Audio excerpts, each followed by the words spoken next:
Yes, and I'm drinking some coffee so I can give you my Sunday best, even though I'm a little jet lagged. Fantastic. How was your flight?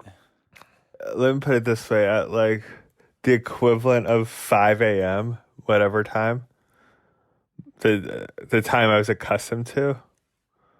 Um, Basically at the very end of the flight, I just sort of like shot up and started watching Casablanca and fast forwarding to all the good parts and then crying because I was like emotionally shot, I would say, by the travel. Also, that movie's really good Yeah, why do you have to fast forward though? because the plane was almost over. I wanted to see who won World War II. Cross me up! Don't snap, don't breathe, just to leave me of this skin. And baby begin! Ladies and gentlemen, welcome to Phone Wallet Keys. David Ortiz. This is season 3, episode 5. Thanks for bearing with us. We had a bye week last week, just like the Patriots did. Yeah, we've had actually a couple bye weeks. That's a good way of I like that. But we're back and we're ready to deliver those hot sports takes that you've come to expect from us. Let's talk about the Celtics. You want to, because right now all 3 active sports teams are in first place with the best record in their league. Celtics, Bruins, and Patriots. Yeah. So which one did you want to talk about? Which best team in their league did you want to talk about? I want to talk about, are the Bruins the best team in the NHL? Yeah, they come out really strong, and even though they've lost their last 2 games, they're better than everyone else. Wow. And the Celtics are by far the best team in the East, but we also just have the best record in the NBA. We are the best team in basketball. Best team in basketball. And Are we the best team in basketball? yeah, best team in the NBA for sure. Best team in the NBA. So, does anyone else have as long a win streak as us? No way. No, so that's pretty good. I will say that I was checking the score on my phone to see what was happening in the game. Last night? No, not last night. The game before that in San Antonio, where fucking Gordon Hayward breaks another bone, and I was so mad. Yeah, the Gordon Hayward thing, I want to table that for 1 second because I want to just say that San Antonio Spurs Celtics game was so much fun. I haven't had this much fun watching a Celtics game since Isaiah Thomas. Or I guess since the playoffs 2 years ago when Kyrie and Hayward were out and it was just Tatum and Brown, what are you eating, cookies? No, almonds. Well, get a hold of yourself. This Celtics team is so fun. Robert Williams, Time Lord, is fucking unbelievable. Unbelievably fun to watch. He still is completely lost on defense some of the times, and then also will just have these incredibly athletic, crazy blocks. But you can tell he's block hunting instead of playing the right kind of team defense. But he's got incredible vision. He's a great passer, and his athleticism is scary around the rim. I mean, he's gonna choke himself by he gets that high. He gets his shoulders above the rim. It's insane. I've actually never seen a Celtic player like that. Have you? A Celtics player who could jump that high? I mean, he's like Vince Carter-esque. Sam, I have not. No, but I think you need to explain to our listeners, none of whom constitute Weird Celtics Twitter. That is like a market we have yet to crack into. What Weird Celtics Twitter thing you're invoking. So, to be clear, Sam and I have a joint Twitter account wherein we follow a lot of Weird Celtics fans who talk about the team in weird ways. And It's then really fun. they like, it's a whole internet ecosystem, y'all. And anyway, they like this player they've named Time Lord for some reason. You don't know why? It's because when we drafted him last year, he showed up late to the press conference or something. Like maybe he overslept to his initial press conference announcing his signing with the team, and then he like missed the first. Oh no, he missed the plane to get. So he like missed the first practice. He just was late twice in a row, like in the first week, and everyone was really afraid of what, like, if he meant that he was like not going to be ready, not mature enough to play in the NBA. And weird Celtics Twitter had like offered a counter narrative that he is a time traveler, I guess, or like he's in possession of. Yeah, I guess he doesn't experience time in the way that you or I do, and that's so it's just a small-minded thing to say like, oh, he overslept and missed his press conference, and that's our only way of understanding it. But in fact, this dude will stand in the river of time, and it just washes over him. I mean, he can stand in the river of time. Are That's you? a Joanna Newsom reference, who also doesn't experience time in the same way that you and I do. I think Robert Williams, Time Lord, and Joanna Newsom actually have a lot in common. They both can time travel, or just don't experience time in the same way that we do. I'm speechless. See, some of the feedback I've been getting that I'm trying to like take seriously, as opposed to some of the other feedback we've been getting on this podcast, is that we should explain things better and like pretend like people don't know what we're talking about and don't know who you and I are. And given that explanation, I would just say that like, well, we tried our best and you guys were wrong, so we're not going to do that anymore. What? Nothing. Never mind. Did you? Never mind. Moving on. Yes, but Gordon Hayward did get injured, and it's really, really sad. So Gordon Hayward is this basketball player that we signed 2 years ago, and on opening night, he had a horrific leg injury. He broke his leg. He missed the 6 minutes into the season. He missed the entire altered the course of our franchise. Yes. He missed the entire that season, and then last season he was still a shell of himself as he was still recovering, but wasn't able to contribute, caused Kyrie to play caused Kyrie to have a plausible reason to like take over and like be a Hun, but then, you know, Al, as we discussed in the last episode, Al and Kyrie both leave. We're left with Hayward. No one knows if he's going to be good. And then 4 games ago, he scores 39 points. Yeah, he was basically having an incredible season. Fully back. He was fully back. It was so fun to watch. We got basically for the first time ever, we got to see what he's going to be like, and what he like, the type of player that he is. And then he broke his hand, and so he's out, I think, 4 to 6 weeks. Was it a crazy play? No, it was so confusing. It did not at all look like the kind of it just like he just got bumped in a weird way. You couldn't tell what happened at all. You could tell that he was in pain, but it didn't look that bad at all. And I think it was just a fracture. So he had surgery yesterday, and he'll be out 4 to 6 weeks. Well, which sucks, but I think, you know, it certainly is nothing like what happened 2 years ago. But it just right. It was getting really fun watching him play basketball again. And it gave you a glimpse of how good this team can be. Basically, I think we're going to have 4 players that can score, that will be scoring 20 points a game, and then we'll have Marcus Smart, and then we'll have, you know. So I watched the highlights because I was on the plane last night of Marcus Smart just embarrassing Kristaps Porzingis last night. Yeah, so Kristaps Porzingis is like a 7 foot tall. He was the next big thing. Everyone was like, "Oh my God, he's an NBA center who can shoot threes." Yeah. How tall is Marcus Smart? 6'4".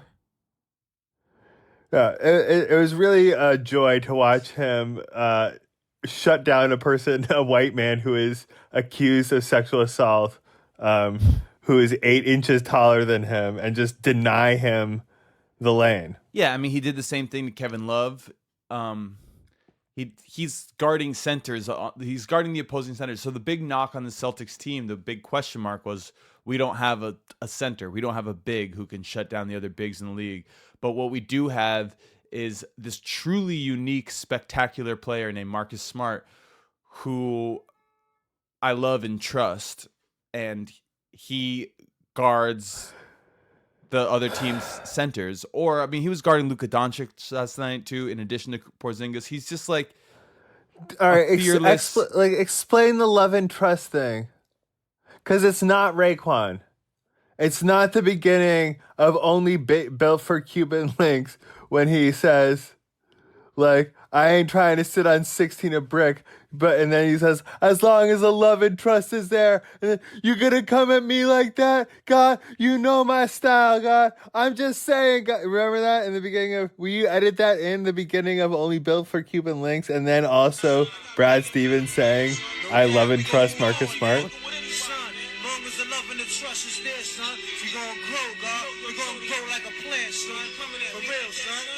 Don't embarrass me like this. No, you just embarrassed yourself. I'm just gonna let it be. But you just said I love and trust Marcus Smart as though the coach of the Celtics didn't give a press conference in which he explained why he was okay with Marcus Smart cussing and berating him from the sidelines. Yes. So Marcus Smart yelled at Brad Stevens. Brad Stevens was asked by a member of the media, why was Marcus Smart berating and cursing you? And to which Brad Stevens replied, I love him and I trust him. That's Marcus Smart. I love him and I trust him. Which I think is very amazing. And it set off a really beautiful call and response all across the internet of people saying they love and trust Marcus Smart. I love and trust him. Listen, I think this team, as I said in the preview of the NBA season podcast a couple episodes ago, if these players are making the leaps that it looks like they are, Smart's a great 3-point shooter right now. Jaylen Brown has been playing so good. And you can tell. So he's doing this thing where he can drive to the basket and he's getting fouls now and he's making free throws. And he just knows now that he's like, oh shit, I can just get free throws. He knows that he unlocks something and realized that he can get free throws. And he's just doing it all the time. And it's amazing. He's playing so well. And Tatum had a really bad game last night, but he's got it too. They've just figured it out. And they're good at defense. And they're playing good defense. They love each other. The thing is that I thought that also, remember when I was like, I'm so mad about Kyrie Irving that it's going to power me through the season? Uh-huh. Also, they're crumbling. This Celtics team has been a joy to watch, and 5 games into the season, people are playing armchair psychologist about whether or not Kyrie has bipolar disorder. It's crazy. That's insane. But he's yelling at his teammates and they're missing shots and they're losing games by 2 points over and over and over again, and they're not even in the playoff picture right now, and we're the number 1 seed. It's amazing. I know, it's amazing. And I think that we're gonna do this thing where I was like, oh, I don't know, we don't have a big that can stay with the Joel Embiids of the league. And really it's just Joel Embiid. But I think we just have a different model. We're just we're gonna play our type of basketball, and we can't stop Embiid. We can't get these rebounds, but we're playing so fast. My fear is that it won't translate to the playoffs when things slow down a little bit. But right now we're playing so fast, such good team basketball, great passes everywhere around, and we have 4 different guys that are going to get 20 points a game. And Kemba's going to take over the fourth quarter. It's amazing what happened last night. Kemba just completely took over the pivotal 4-minute stretch in the fourth quarter when the game was tied. He just couldn't be stopped. It's a really, really good recipe for success, and we're going to have a great, great season. And I think that we can compete with anyone in the league, and it's so fun. I didn't feel that way last season. I felt like the potential was there, but we were missing it, and now we've got it. We had a terrible start to last season. We were 10-10. That's right. It was this year's Red Sox team. Yeah. It's oh, wait, is this who we're going to be all year And it long? And it was, ended up being yes. Right. And it was yes for the Red Sox, too. I know, but now And I think it's yes for the Celtics, right, exactly. too. Is this who we're going to be? This isn't going to be our only 8-game winning streak of the season. Yeah. We look good. And we're going to lose, and then we're going to win like another 4 in a row. Like this is a really good team. They love playing with each other. It's just so fun to watch. They're gonna like really bring Robert Williams along and develop him. Tice has been playing great anyway. He's German? Yeah. Yeah, I'm not sure about him. And I think that the two rookies that are the Grant Williams. Like, are you really telling me that like a 6'10" or 6'9" German is the best we can do right now? At center? Yeah, and also I think we're gonna have to talk about Enes Kanter and manufacturing consent for a war against Turkey. Yeah. Go ahead. No, I mean not yet. I would like I'd like to save that for when things die down a bit because I have this other problem I need to raise with you. What? So yesterday was Veterans Day, Yeah. everybody. And I just have to say that no other country does this to their fans. No other country like bombs the fuck out of like, 8 countries actively right now. Not, while the U.S. is staging a military coup that is, as we speak, rounding up leftists and indigenous people in Bolivia, Marcus Smart was tweeting about how he supports our troops, and Tom Brady was tweeting Happy Veterans Day, and everyone you and I love is infected with it. Every sports figure we love, with the exception of nobody. Jaylen Brown? Let's check Jaylen Brown's social media. I bet he says some dumbass shit about Veterans Day too and defending our freedom. Like, how is it it's a real problem, everybody, and we should resist it. We should we should ask why this is happening and why it doesn't happen other places, and if it didn't happen here, what would be the result, right? Go ahead. You're saying if the players weren't like swept up in this jingoism that's basically infects our entire country, what would happen? Or if the if we didn't have fucking planes flying overhead, look at what happened to before every Muhammad Ali, sporting game. the most popular, greatest athlete of his generation, refused to be drafted, refused to become a veteran, and they stripped him of the title. He lost. Everyone lost prime years of his career. I think you can draw a straight line from that. We gained a moral idol. We gained a compass in a fucked up world. Right. We gained a fucking line in the sand, and all of our favorite athletes are on the wrong side of it. Yeah. Well, maybe it's because England was bombed by Germany, by Daniel Tice's grandpa, probably. But they don't, before their big events, they don't have military jets, buzzing the neighborhoods here. Big soccer games, like when Tottenham plays Arsenal, there's no strafing of fighter jets. It's not like the West Bank or the Super Bowl. You know what I mean? Yeah. Weird. You think that it's just because the United States has never been bombed? That we're all feel okay about that? Yes. It's an interesting theory. So what do you want from your sports athletes? What would you want Marcus Smart to say on Veterans Day? I mean, remember when Jaylen Brown said sports are a form of control? Yeah. I like to hear one of them say, on Veterans Day, I think about the victims of U.S. foreign wars. I think about the million dead Iraqis. And I worry that my participation in supporting our troops is manufacturing consent for the next dirty war against brown people that my country wants to wage for its own enrichment. Wow, that would be really great. What do you think would happen? What would be the consequences? Yeah, exactly. What would be the consequences of them saying that? Obviously, no, they're not getting sponsored. They're not. Well, I mean, like, if Jaylen Brown said that, you think that he would play out the rest of his $120 million contract in Boston? Yeah, right? Wouldn't he? Would he get suspended? I for mean, saying weird that?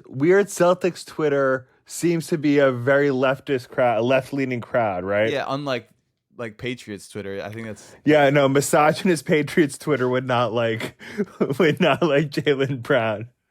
I think that should be our entire online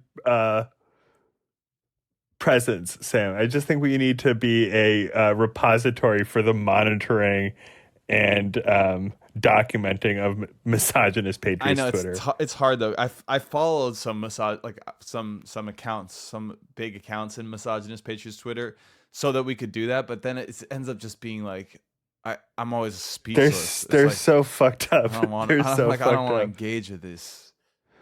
I know. But anyway, I think if Jaylen Brown did that, like, can you imagine what Stephen A. Smith would say? Like, nobody in the sports media world has the range to respond to something like that. Think about what Stephen A. or Mike Greenberg or Skip Bayless and Shannon Sharp. Yo, I was just thinking about Shannon Sharp because I remember early in the Patriots dynasty, son, like, we were watching a post game after like a thrilling victory in 2003 or 2004. And it was like Shannon Sharp had just started being on the post game show. Uh-huh. And we were so happy we won the game. It was like, it might have been like I mean, it definitely wasn't the 2003 Colts game. But it was a game as big as that one. And Shannon Sharp had just gotten his job, and you and me were like so happy about the win. And Shannon Sharp was so ill prepared for being on live television that he froze on live television and stopped talking. And it was like like a tight shot of dead air of Shannon Sharp and you and me. It was like one of these things, like, if we were by ourselves, we wouldn't have believed it was happening. And he's still on TV 15 years later having these dead air moments. So, yeah, I mean, when Colin Kaepernick started speaking out against police brutality and structural racism, I guess he was a free agent then? No, what happened?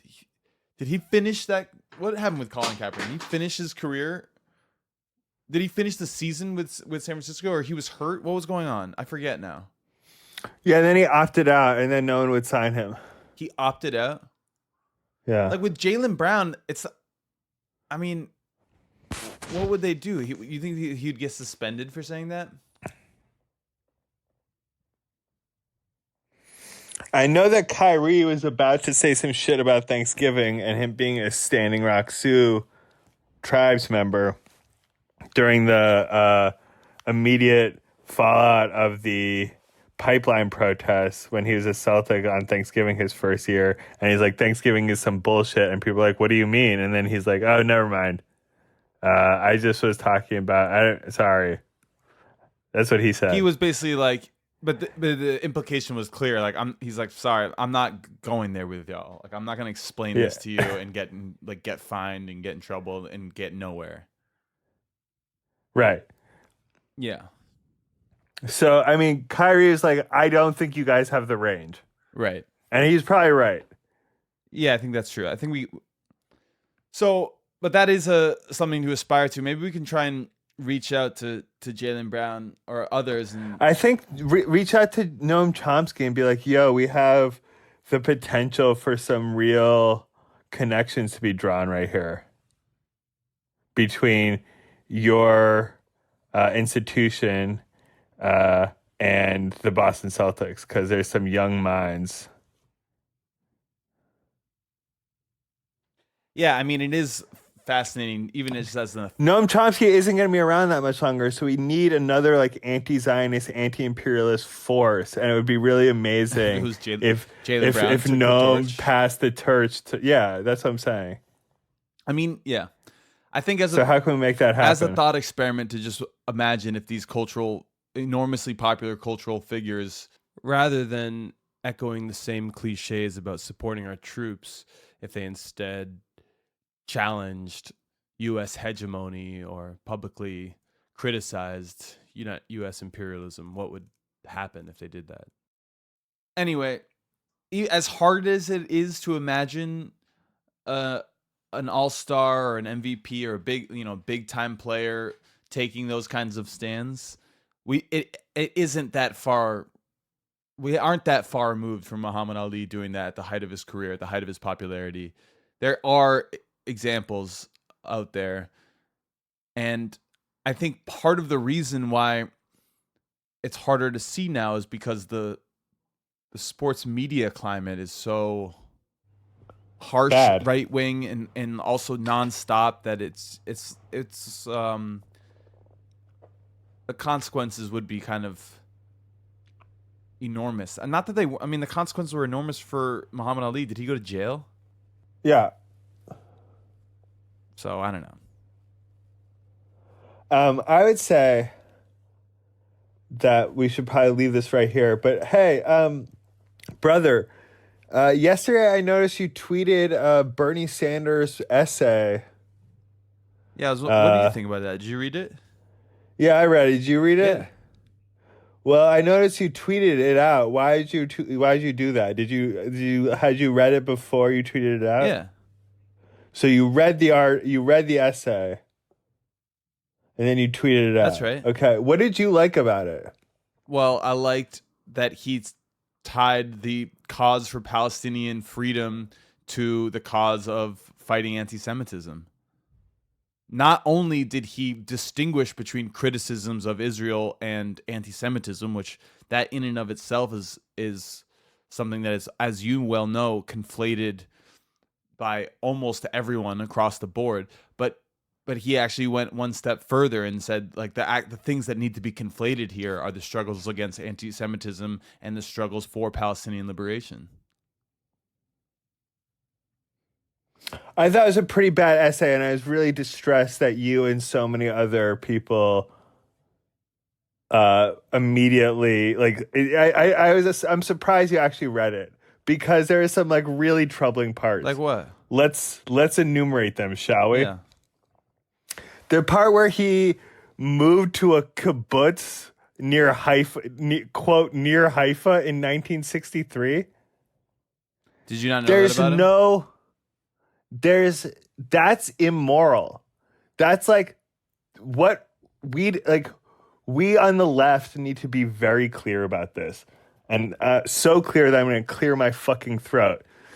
This is some bullshit, because like we need to know and be very clear so that people of color will feel comfortable with us, that like when a white supremacist colonial project gives you the opportunity to move onto stolen land and like be a part of a colony, the right answer is to say no. And Bernie Sanders failed that test, and he should have acknowledged that. Yeah, so now he's talking about how to fight the essay seemed to be about how to fight anti-Semitism. And he criticized the occupation, but he didn't criticize Israel's role in worldwide oppression. He didn't say like Zionism is a problem, not just like for the indigenous Palestinian people who just want to live on their own land, but for the people in Ferguson who get shot at with Israeli tear gas, and the people who are doing protesting at the U.S. border wall who have to deal with Israeli security measures. And Yeah, Ilhan Omar said that though, basically. But right.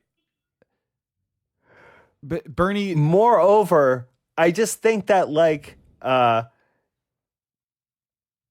do you think of like okay, outside people who are a couple generations older than us are like afraid of another Holocaust, you know? And people I think our age, I've heard, are like sort of scared of another Tree of Life thing. I guess. Okay. And I think that like look, that shit is crazy, right? That was an anti-Semitic terrorist attack in the U.S. And Bernie described that really well. But in linking the fight against anti-Semitism to other movements, he fails, I think, to sort of like put it in proper context. Jews, by every fucking indicator, Sam, every single one, life expectancy, mean income, education level, home ownership, are doing great in this country. Mm-hmm. So as like, even though Jews, like black people at prayer or just walking down the street, or Latinx folks being like fucking put into concentration camps, we're all sort of like in this fight against white nationalism. I think that's true, but The Jews are different. white. Yeah. I mean, white Jews are white. In America, yeah.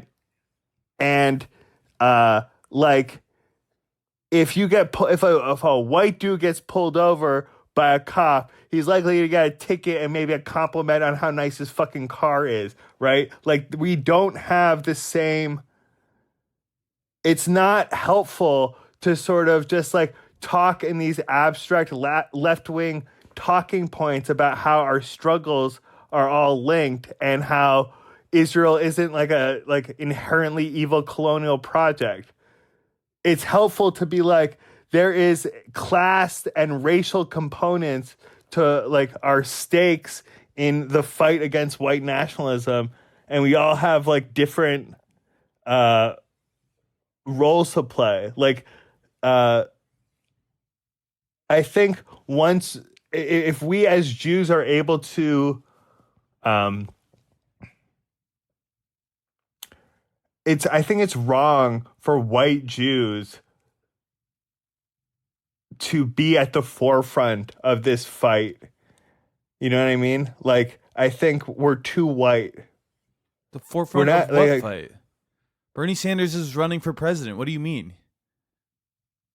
Yeah, Like, I guess I mean like the I guess this is a broad like he seems to at the end of his essay talk about all the young Jews who have taken up the fight against white nationalism in the wake of the synagogue shooting and have been protesting against child separation and I don't think Bernie is putting Jews at the front of the protest against child No, separation. I don't think Bernie is. I think white Jews are. I think white Jews are like, oh, we're like basically people of color because we're Jews, which isn't true. Because look at all those, it's like indicators I was talking about, which like means like, yo, you're white, whitey.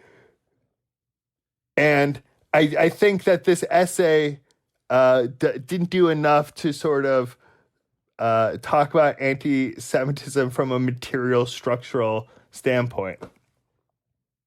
I mean, I think you're making some good points, and you're also borderline incoherent I actually don't know what your overall point is here. I'm responding to the essay and what my thoughts on anti-Semitism are. What are yours? I mean, like, let's go back. Another fucked up point in that essay was like, it is Bernie says it's anti-Semitic to deny Jews a right of self-determination. do we talk like do you feel like you have not had self-determination? No.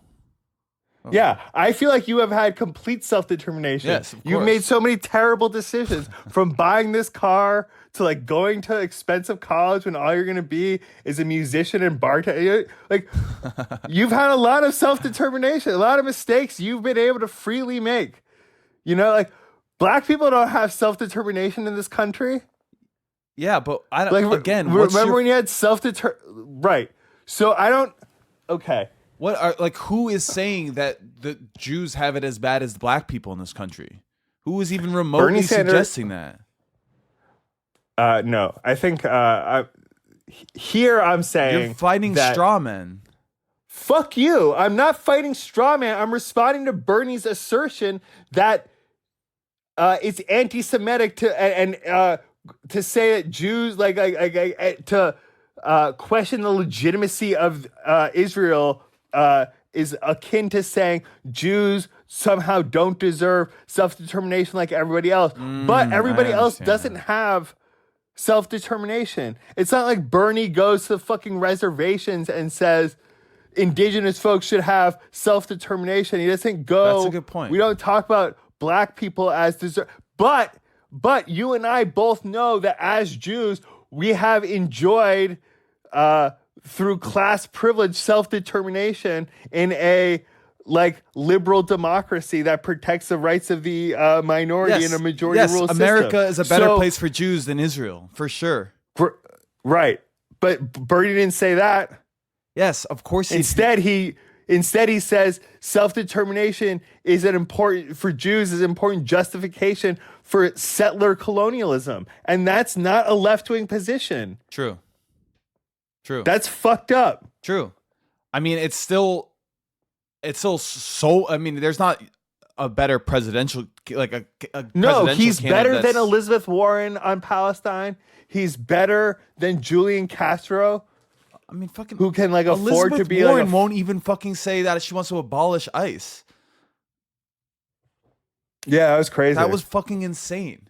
So she's really tacked to the center. I think that's an interesting point. I think it's really interesting how she's like, they've made a calculation that like Bernie's left-wing support is too strong and he's too principled and consistent. So she has to tack to the center. Yes.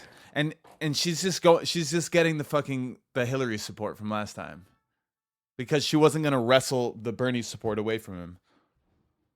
Listen, brother, I think you make some really good points here, but I think that Bernie still needs to be pushed left.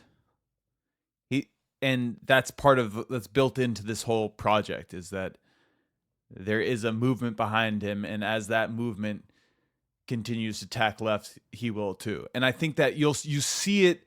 Bernie's an old man, and he's an old Jew who's maybe has a harder time seeing this but I think you see it in the people that Bernie helped pave the way and to create or to make space for in the political system and who have endorsed him in Alexandria Ocasio-Cortez and Ilhan Omar. They're out there making these points that you're making as well. So I think that the answer isn't going to come from Bernie, but it's going to come from the younger people that are engaged in this political process as a result of Bernie and what he's been able to do. Mm-hmm. So I think that essay that he wrote, while you're right, that's not a sufficiently leftist or humanitarian position to take on Israel and American Jewry. But what it does do is it just firmly establishes himself as far among the presidential candidates as being by far the best, position on this issue. And it's just like, it's also a very interesting fuck you to the Jewish Daily Forward, isn't it? Why that he did it in Jewish Currents? But why would he say fuck you to the Forward? Because the Forward's opinion editor has been steadily tacking to the right. Really? Yeah. Well, should we talk about the Patriots? Sure, real quick, I guess. We're playing the Eagles this week after having lost a perfect season 2 weeks ago. Yeah, so we had our first loss of the season, and I mean, I think we played really well in that game, and I think we still obviously we could have won that. It was in Baltimore. I think Lamar Jackson is scary good. He really is. He's the real deal. But these weaknesses have been around this entire time. Like we have a lack of weapons on offense.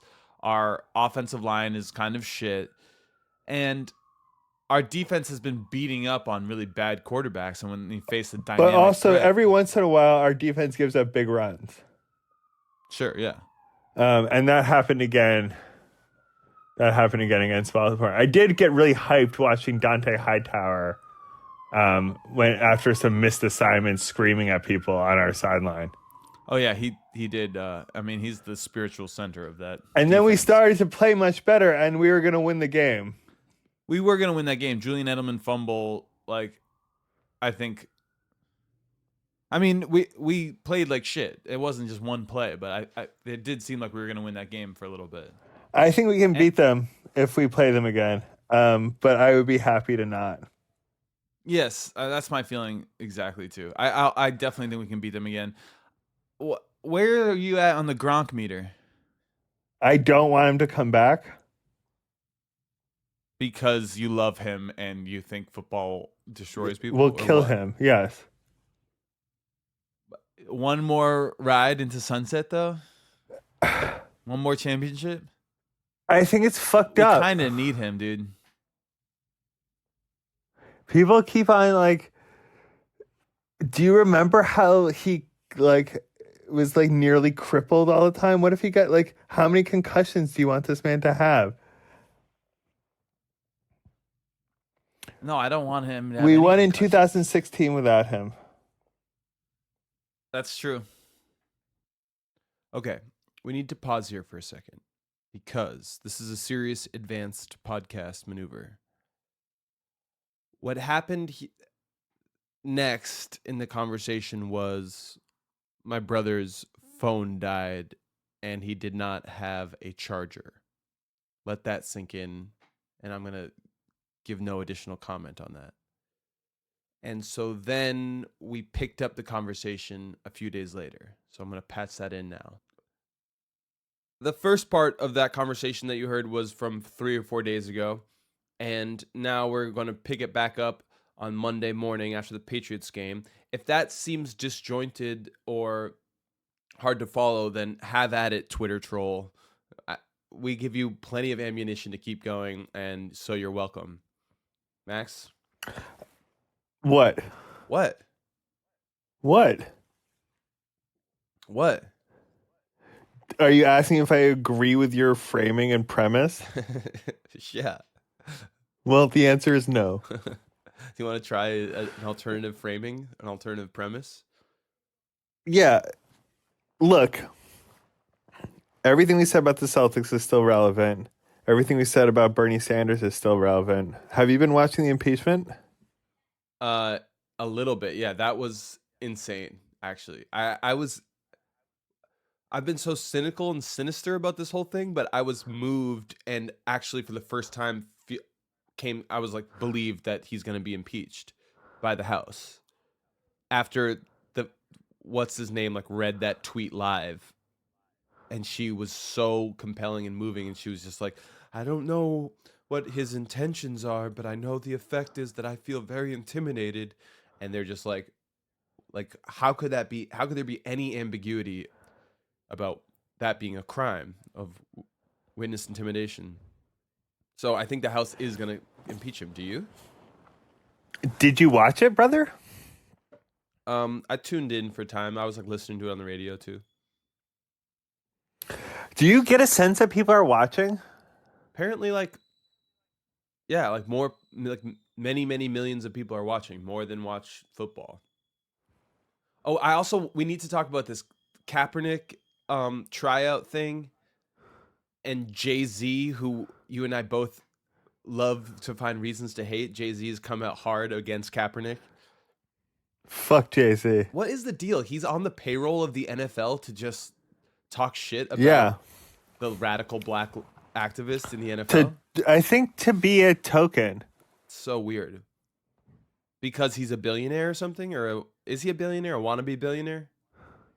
He is, and he wants to hang out with other billionaires. So the NFL owners are like, "We'll hang out with you." And Stephen A. Smith. Like they both think each other is cool. Have you been watching the impeachment? Yeah. Do you have any thoughts? I think the House will vote to impeach. And I think the really interesting stuff is going to happen around whether or not Bolton and Mulvaney are compelled to testify. They're not going to. What if they're compelled to? Don't you think they will if they're compelled to? And wouldn't that be good theater? I don't think they will if they're compelled to. Wait, did you see that Donald Trump had what definitely appears to be a panic attack yesterday? No, what? You didn't see this. So he,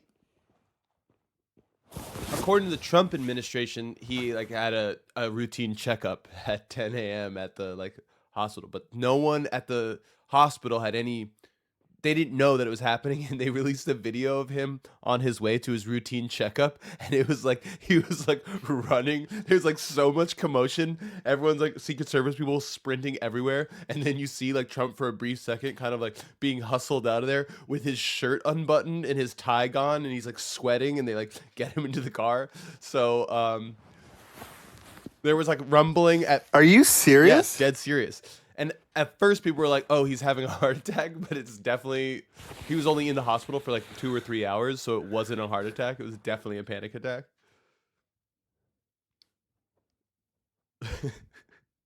The idea of him with his tie off, like ripping his tie off and like unbuttoning his shirt because he thinks he's having a heart attack. Like panic attacks are no joke, and they really do feel like you're having a heart attack. But the idea of him just like, it makes me feel like, oh, he's actually being affected by this. I kind of like was wondering, like it seems like because everyone says he can't be embarrassed, he can't be shame, he can't feel shame or anything, but he definitely had a fucking panic attack yesterday. You think he had a panic attack on Sunday? Yeah. This is Sunday we're talking about. Yeah. Have you ever had a panic attack? Yeah, definitely. Did you think that you were having a heart attack? Yeah, I just thought I was like in the throes of death. Especially because like if you're not like prepped for what it's gonna feel like, you're like, oh, shortness of breath, like Tightness, debilitating. in the chest. Yeah, almost like vertiginous tightness in the chest. Mm-hmm. I have you had multiple panic attacks? Not many. But more than one. Not like I think so, yeah. I've had one, and it was I took a hit of weed, and within 45 seconds, like had sat down and I was alone in my apartment back on Hart Street, and I was like, I'm having a fucking heart attack. And I went and knocked on Kevin's door. Like I was like, I shouldn't like.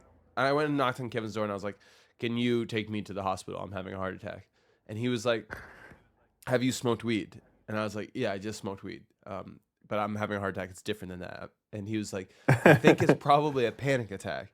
And I was like, no. I'm not like nervous or like stressed out. Like I'm having a heart attack. I can't breathe. My chest is tightened up.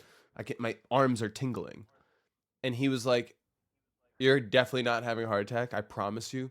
But I will take you to the hospital in 10 minutes if you're still having all these symptoms. You just sit there, and I'll just stay. I'm gonna leave you alone. He was really sweet about it, but it was like he knew exactly what to do.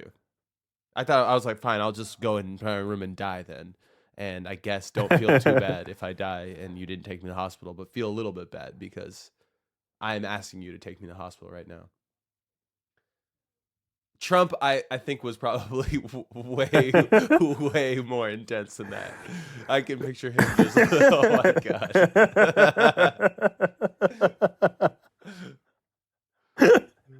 Yeah, he is. Could you, where did you see this footage? On Twitter.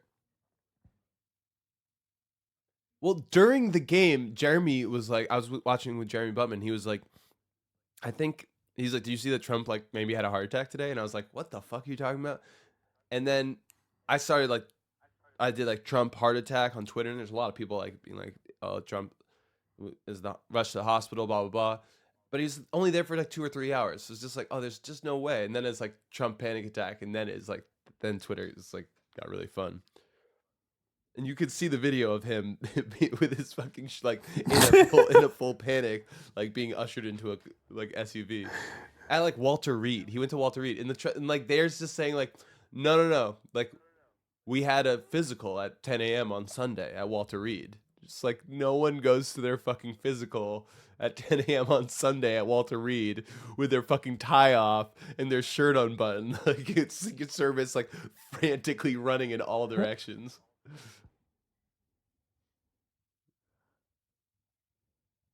One other Well, thing that's that I good want to touch news. on is that in the go ahead. No, I mean, go on. You're rolling. Well, one other thing that I want to touch on is earlier in this segment we had talked about Elizabeth Warren attacking Ray. And we had recorded on what day was that? Tuesday or Wednesday? Whatever. Since then, since we talked, she released details of her health plan which indicate that she won't even try to go for Medicare for all until like the end of year 3 of her presidency, of her first term. And what her health plan, like what the health. I'm sorry, isn't that Bernie's plan too? No. That's Pete Buttigieg's No, plan. Bernie's plan is to continuously lower the age incrementally, which you can sign up for Medicare. Bernie Sanders has Medicare for all going within, I think, the beginning of year 2 of his presidency. It's like an extremely aggressive transition that Bernie has in mind. I mean, he hasn't released the details of his plan, which is maybe warrants some sort of criticism from someone else. It's not going to be from me, but I think, but she like, so on the one hand, and maybe it's unfair to criticize her for putting out her plan, which is like one of the things that people love about her. Like she has a plan, but her plan is remarkably similar to Buttigieg. And I was looking at that being like, what the fuck? Like there was a period of time where I was like really like, oh, I'm super psyched about both these people and I'm down for either, but like whoever Alexandria Ocasio or Cortez endorses, that's who I'll really go behind. But I knew I was gonna go with Bernie eventually, but I'm like, what is going on with Warren? She's really like taking Pete Buttigieg's healthcare plan now and making it her own. And then I saw a poll that was released that said something along the lines of like, it's like 13% of people who support Bernie, number one, said that they would consider switching support to Warren, number one. And 45% or like 42% of Buttigieg supporters, number one, said that they would, like, she's just like looked at the math and was like, I'm not going to steal these. I'm not going to get these people, these supporters of Bernie on my side, but I can get these Buttigieg supporters. And she's just like, it's fucking disgusting to me. I'm really starting to get disappointed in her in a way that I was so excited about her to be, you know, like in that debate when it was just the two of them high-fiving and just laying waste the rest of the field. We still need more of that. We need that for a few more weeks. I mean, Iowa is like 3 months away. Mm-hmm. We need a few more weeks. All right, so in football news, we need a few more weeks of them on the same side. they're definitely, yeah. I mean, she still is by far the second best candidate, but it's like there's some really troubling signs, and it's trending in the wrong direction. Like we talked about the troubling signs of her attacking right earlier in this segment, which we recorded last week, and since then she's made actually big strides to the center in releasing details of her health plan. Anyway, do you think that she's gonna start taking big corporate money? No. Because I don't think the big corporations are going to give her money. Some really fucked up billionaires have given Pete Buttigieg money. Like who? Like Seth Klarman, the guy who owns all that Puerto Rico debt and owns stock in Raytheon and owns the Times of Israel and is a major supporter of Zionist causes. Well, there's a photo of Buttigieg circling on the internet this morning that is of him At the Holocaust Museum? Holocaust Museum. Yes, yeah, that reached me. What do you think about that? You want to just give me? I think it's smoldering and hot. Like you're turned on by it? No, isn't his husband like Instagram caption? Like him getting turned on by his husband at the Holocaust Museum? Apparently there is some kind of like grinders like the greatest hits of Grinder at the Holocaust Holocaust Memorial. I don't know. This is like he's not the only one. I see. To pose like sexy like wistful photos at the Holocaust Memorial. But it's completely insane. It's cartoonish. Max, let's talk about football for a little bit. Okay? Tom Brady was pissed off last night, huh? I mean, Tom Brady's having his like kind of whatever. I think he's going to be fine in the playoffs, but he's kind of playing like garbage. Or maybe it's not him, maybe it's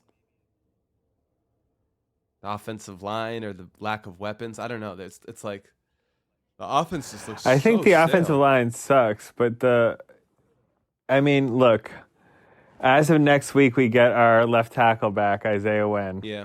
And Keneal Harry looked pretty good. At least he looked like he's going to be a part of the plan going forward in his first game yesterday. I think like what I was actually most struck by wasn't like Brady's poor play or anything. It's just that like Belichick has said to Josh McDaniels, like basically like any third and long, any opportunity they had at third and long or even third and like 6 or something, Belichick's just like, no, screen pass, throw it away, punt it. We're fucking like he trusts the punter and he trusts his defense and he's just like, you're not going to get the opportunity. The offense is not going to get the opportunity to win these games. But he's like, give me a lead and then just try and not fuck it up too bad. And we're going to that was my big impression yesterday. Is like Belichick was just like, I don't think the Eagles are going to be able to score on us if we give them long fields. And so I'm not interested in doing anything basically like taking the training wheels off of this offense. Like I just want this to be a very safe offense. If you can give me 13 points, I think we'll win games 13-10. Like that's basically seems to be the strategy for right now. It's not going to work when we play the Kansas City Chiefs. It's not going to work if we play Baltimore again, you know. But are you concerned about any aspect of our defense? no. Like maybe the run defense, but I mean less so than I have been in previous years when we won the Super Bowl. Like I think our defense I don't think our defense is as good as we thought it was through the first 8 weeks or whatever when it was the greatest defense of all time. Like I don't think it's necessarily the greatest defense of all time. I think it's still probably the best defense in the league and a defense that is going to help us win the Super Bowl this year, which I still think we're probably going to do. I mean, at least we have as good a shot as anybody. Everyone in the AFC, whether it's the Ravens, the Texans, who got blown out by the Ravens yesterday, Yes. or the Chiefs. I mean, like I'm just like I think that's it. That's the only team. I'm only worried about the Ravens and the Chiefs. And the Chiefs' record is only as good as like the Chiefs are tied with I think 2 or 3 other teams. the Colts. I think maybe the Bills are tied with them. Yeah, sure, but I mean, like all of those teams are trying to unseat the Patriots. Don't get it like the whole situation needs to be viewed like from the lens of the Patriots have been to the last 3 Super Bowls. Yes. Are they going to go to their 4th? Who's going to take it from them? There's a couple challengers, but yeah, that is basically the scenario here. Let me ask you a question, actually. I was thinking about this. Obviously, we're 1 game up on the Ravens right now, but they obviously hold the tiebreaker. So if we lose, if we finish for the tie, Have you looked at their upcoming schedule? yeah, they have they're going to play the 49ers, which is a game that's going to be a toss-up. And other than that, Well, you say that, except for they just fucked up the Seahawks, who just fucked up the 49ers. So I'm actually like... yeah, but there's always these rocks, paper, scissors, shoots things where one team Sure, A beats sure. team B, team B beats C, and C beats A. But all I'm saying is that game is a toss-up. I'm not saying that they're going to lose. But for the most part, like, that's basically it. And for us, I mean, I'm not really scared of the Cowboys. I'm not really scared of the Texans, especially after they just got blown up by the Ravens. Those are games that we could potentially lose, but whatever. I am totally scared of the Kansas City Chiefs. I think that, like, Why? I'm not afraid of them. just because, like, they're really good at throwing the ball, and that's like the best. Like that's our strength, it's guarding the throw. I'm scared. I'm more scared of the Cowboys, who have a really good running back and a really good offensive line. Because if anything, the boogeymen, as they call themselves, might not be that good against run defense. We're gonna be fine against run defense. I think. Well, I don't know. I guess there's something to be said for a team just like running against us and controlling the clock. Kansas City scares me because I still see them as the potential, like they might have the best quarterback in the league, or like one of the top 2, 3. There's just still, this is the same team that we probably had no business beating in the AFC Championship game last year, but we managed. It's like they do scare me. Let me ask you a question. This is what I was thinking about. Would you rather the Patriots finish with the number 1 seed, meaning that the path goes through Foxborough? If we do face Baltimore again, it'll be in Foxborough. But the Kansas City Chiefs get the 4th seed. If I told you the Kansas City Chiefs are guaranteed the 4th seed, would you rather have the 1st or the 2nd? So would you rather have home field advantage through the playoffs, but have to play both the Chiefs and the Ravens, or would you rather the Chiefs and Ravens play each other, and we would then have to go to Baltimore to play the Ravens in the AFC Championship game if they won? It's a good question, brother. I would rather face them at home. Really? You'd rather face the Chiefs and the Ravens at home than just the Ravens away in the playoffs? Yeah. I think I'm going the other way. I think I'd rather... I think we can win in Baltimore. That last game showed me that we could have won that game, even though we got off to a really bad start. I think that would go, if we played that game again in a month or so, it's going to go a very different way. And I just think that the way that these playoffs works is a lot of these games are toss-ups, and you just want as many sure things as possible. And so I think I'd much rather play the Texans than the Chiefs. Like I'd so much more prefer playing the Texans and the Chiefs in round 2 than I would playing the Ravens at home. But yeah, and I thought it was an interesting question. I mean, the Texans are pretty good. They just got fucked up by the Ravens.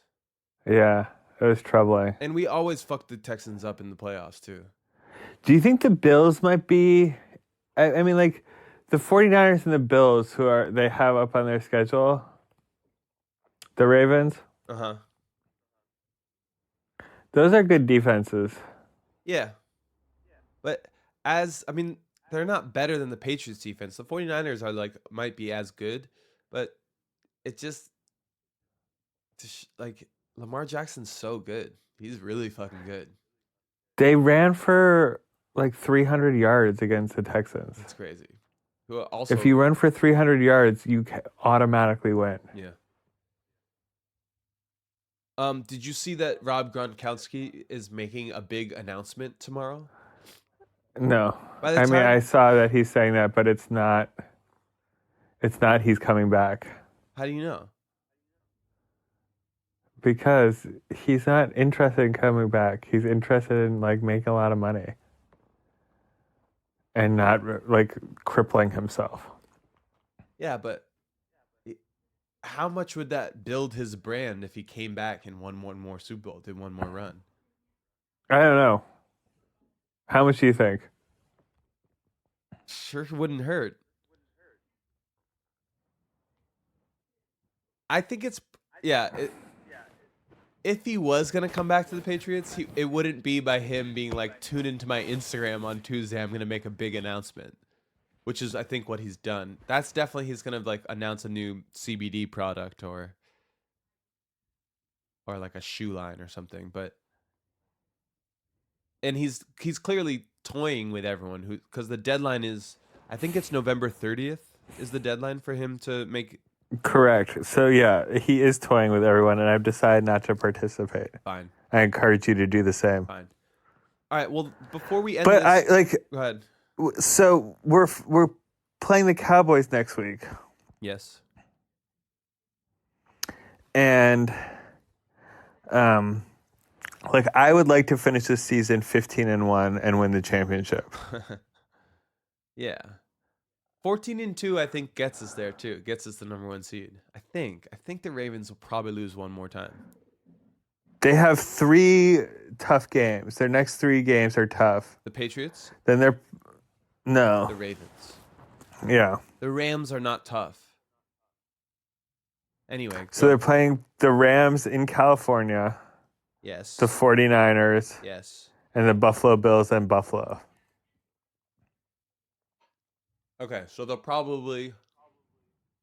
they might lose They one of those could- games, I think. One of those 3. They might lose one of those games. And we have 4 tough games in a row right now. 4? No. The Eagles was one of the 4. Now it's just,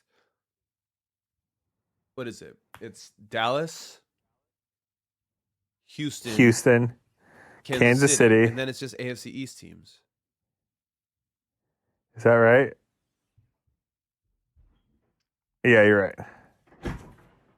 So we're going to lose one of the next 3 also, is my guess.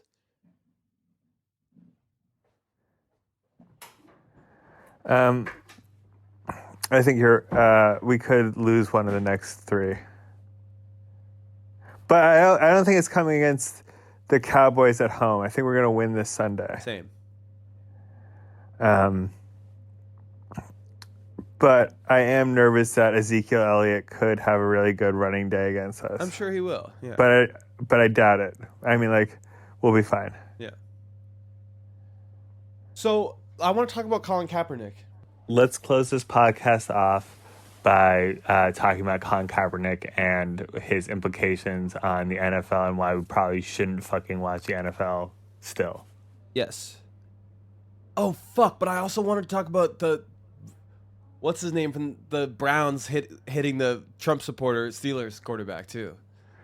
Yeah, I don't think that's as bad as everyone thinks it is. You think he should have been suspended for the season, Myles Garrett? The dude is a fucking Trump supporter. Yeah, he's like a bad dude, and he was like really instigating it. And like the fight was clearly insane because immediately after he did that swinging, like the next logical thing was for like 2 dudes to like punch and kick that guy in the head. So I feel like everyone like was participating equally and like should get like relatively similar punishments. It's so like the white quarterback MAGA supporter didn't get any penalty, and Maurice Pouncey got 3 games, and this dude got indefinite. I don't think that's fair. Do you? No, and it's also just like, yes, if you if you make a GIF and you make it slow-mo of a dude using a helmet as a weapon and smashing the MAGA, it's like not that. First of all, it's not that different than when Richard Spencer got punched in the face. Like it's kind of cool, but it's kind of fucked up. And the slow motion GIF of it makes it seem worse than what it was. Like in reality, I don't really have a problem with it. I'm telling you right now, it was chaos. I don't have a problem with it, but I do have a problem with this Kaepernick thing. So I'd rather talk about that. But the one thing I want to say is like it's the violence that we're okay with in the NFL versus the violence where people were like, now this crosses the line and it is outrageous. Like we should get the police involved. Like a lot of people were like saying we should get the police involved, and that's people so get insane. Fucking paralyzed in the play, and you're just like, well, that's a good hard hit over the middle. It's like it's like it's crazy to have these expectations of players to draw the line of what violence we're okay with and what violence we're not okay with, and it mirrors the fucking insanity of our general society being like, we love to send our fucking youth to the Middle East to go wreak fucking havoc there, and we treat them like absolute heroes, and if they fucking come back and they have PTSD and they lash out at the society around them, we're like, that's so fucking outrageous. And Is this horrible, what I wrong. sound like when I bring up the Middle East all the time? No, you're way worse than that. I'm Oh just my saying, God, it's that really was hard so bad. It's hard to promote violence in one hand, like across the board on the one hand, and then to like draw these hard lines that are just like, Yeah, I would say it's particularly rich, Sam. I agree with you. It's particularly rich hearing from all of these people who like make a living off of like the violence of the game, and that is people like Adam Schefter and Stephen A. Smith, who are, and like these people on like Joe Buck on the game being like, this is assault, we should call the cop. Like everyone's tuning in because of the violence, which allows like all these people to enjoy these lifestyles that if we were living in a meritocracy, they certainly wouldn't be entitled to. Yes. And Stephen A. Smith, who makes $8 million a year on ESPN. Yeah, but not because this is a meritocracy. Right. It's actually because he's, as a black man, is like been, again, like similar to Jay-Z, has agreed to a role in which there is a market for his takes. And his takes are that Kaepernick is pulled a publicity stunt and nothing more, and that he should be ashamed of what he did. So no, the NFL pulled a legal stunt. Yes, that's what actually happened in reality. They sprung this workout on him and made him sign a thing that's saying they would like he would absolve them from future charges of collusion. So explain what happened, or you want me to? No, you do it. Explain what happened. No, you go ahead. Okay, Colin Kaepernick, who, again, has not had a job since he started to take a knee in protest of police violence in America, and has sued the NFL and settled out of court for the NFL colluded against him to not give him a job after he became the vocal face of these protests. He's a quarterback, and he's better than so many of the whack-ass quarterbacks that are in the league right now. There's so much, like, whack, craven mediocrity at the position, and if you, like, need to understand how, like, naked this fucking looks, like, just, like, check out how badly Mr. MAGA Mason Rudolph played the other day. Yes, like exactly. The idea that Kaepernick, who took his right team now, to the Super Bowl like the year before he was out of a job in the NFL. Right, and Mason Rudolph 20s. threw before getting beaten righteously, I would argue, in the head with his own helmet, which is so funny. Imagine beating other MAGA folks with their own helmetry. It's just so good. Anyway, he threw 4 fucking interceptions. He was garbage. He's a bad quarterback. Yes. So mediocre and bad racist quarterbacks abound in the NFL. Meanwhile, Colin Kaepernick doesn't have a job.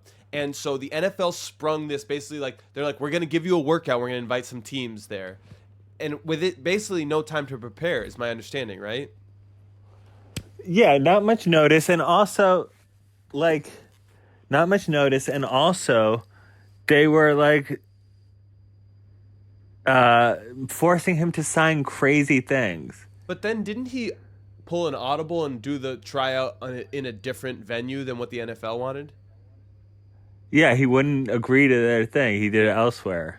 He did it elsewhere, and a bunch of representatives from teams. We don't know which teams were there. And I saw a video of it, and like it includes this video of him throwing a 50-yard bomb, perfectly hitting the receiver in stride in the end zone. Like it's just like, and then he just goes like, looks at the camera and is like, "Your move, NFL." So it's this thing that completely backfired on them. I think they were hoping that he would be rusty and not prepared, and They could close the book on this? Yes, and instead he actually looked like much better than a lot of the other crappy quarterbacks who are gainfully employed. Yeah. I don't know. I think Jay-Z criticizing Colin Kaepernick afterwards was particularly flagrant. Yes. Yes. I mean, I'm comfortable ending there. Fuck Jay-Z. Yeah. All right, Samson, I love you. I'll talk to you real soon. Okay, I love you too. Do you want to plug your Ariel East show this week? I mean, if you know, then I'll see you on Thursday night at the Villain or La Villain, as Ariel's been calling it, in Williamsburg. We got a show. I don't know. It's free. Is it? Yeah. Are you going to be orchestrating any sort of protests against the concert? No.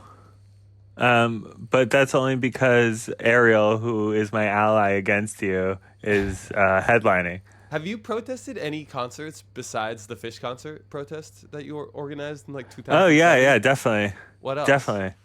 Modest Yahoo? Ah. You remember the fake Hasid Zionist rapper? Yeah. Like the forest itself comes a handle to the axe. Say that again, son? I don't know. know. That was really... Don't ever do that. Apologize to my listeners. I'm sorry. Where was the concert that you protested? I protested Modest Yahoo a couple places, including but not limited to the Paradise Rock Club. Were these one-man protests, or did you get... Yeah, these were one-man protests.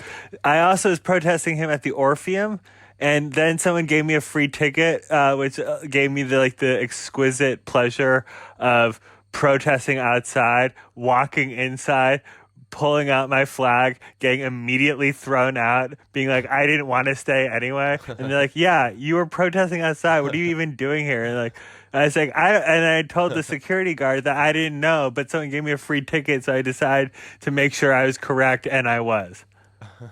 It was bad. Well, yeah, that's why I kept arguing with people, that this is they're actually headed for a night of mediocre reggae music that they could anyway. But yeah, why do you ask? I'm just curious. Wait, so you were, just to be clear, you were protesting Modest Yahoo not on political grounds. It was on aesthetic. No, on political grounds, but also on aesthetic grounds, because aesthetically it's whack to be a fake Hasid reggaeton rapper. And was the Fish protest on aesthetic grounds or political grounds? Again, you're kind of pure aesthetic grounds. Pure aesthetic grounds. Get back in your PT Cruiser and go home was one of the signs you made. What about anything else? Other music protests? Well, the anti-Creed shirts of 2003. Oh my god, I forgot about those. Yeah. Was there more than just the shirt that you made that said "I fucking hate Creed"?